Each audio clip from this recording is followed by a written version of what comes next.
course, the big economy story of the past 6 months, year or so has been this, for lack of a better word, meltdown in the subprime lending market. It's spilled over pretty much into any financial sector you want to look at. It's the stock market. It's affected credit card rates. So, twofold question here. What should Congress be doing to reform lending practices so that people on the lower end of the economic scale can still afford homes but aren't in these mortgages that have caused these kinds of problems? And right now we're a country with a negative savings rate. We're spending more than we make as individuals. And is there something that Congress can do to address the consumer end of that question, which would encourage us to save more, live within our means, etc.? Okay. Well, our economic status in this country, they call a recession right now. We're heading toward a recession. I think we're already in a recession, that we're heading towards a depression. The federal government does have a responsibility. They have a responsibility to make sure that people understand they have a personal responsibility when they go to take out a loan. They also have a responsibility to make sure that the banks aren't offering predatory loans. Recently, Congressman Miller finally passed a predatory lending bill that he's been putting out there for many, many years. Finally got it passed to Congress, and it's going to help a little bit, but it's not going to do the job we need to have done. We need to put more pressure on our banking institutions to make sure they're not offering loans people can't repay. We need to make it a more stringent process to get credit, to make sure people can afford to pay back those loans. We can't facilitate people to take money from a bank without paying it back. The biggest economic hoax in the last, I'd say, 12 years in our federal government was the Consumer Protection Act of 2006, which is the bankruptcy bill, which doesn't protect consumers at all. It was basically drafted by MBNA and was for the banks. It's pro-banking institution. I believe we have a responsibility to make sure everybody understands what their role in borrowing money is.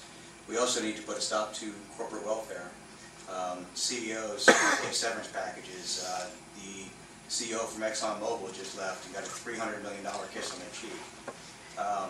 And they also, at the same time, cut their pension fund that same year to pay a $300 million severance package. We need to make sure pension funds are funded completely and that money stays where it should be.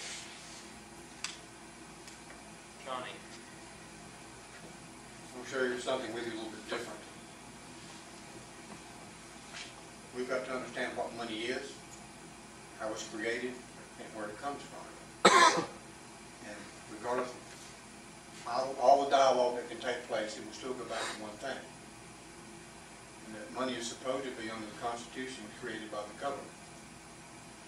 I should say the word coin because during the Revolutionary, not worth a continental was a phrase they were using because it was printed money.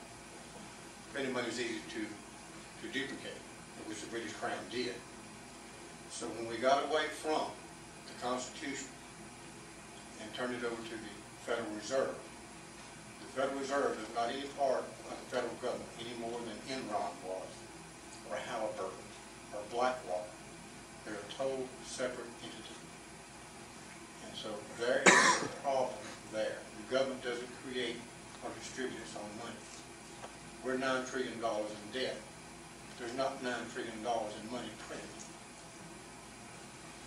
We've got away from our Constitution, and as long as we're away from our Constitution, we'll constantly have these problems. Our actual financial future and livelihood is in the hands of international bankers. They can make us or break us or control us anytime they want to. That is our real problem.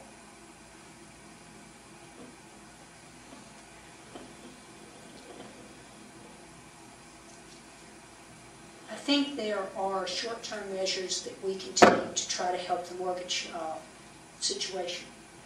We can increase the number of new mortgages that are available for the Federal Housing Authority. We can encourage the holders of these mortgages to renegotiate. Now, whether they're going to be amenable to this, Bonnie Franks would like to suggest that they be given a short-term gain from this, that they renegotiate their long-term gain, that they would get a short-term gain in return.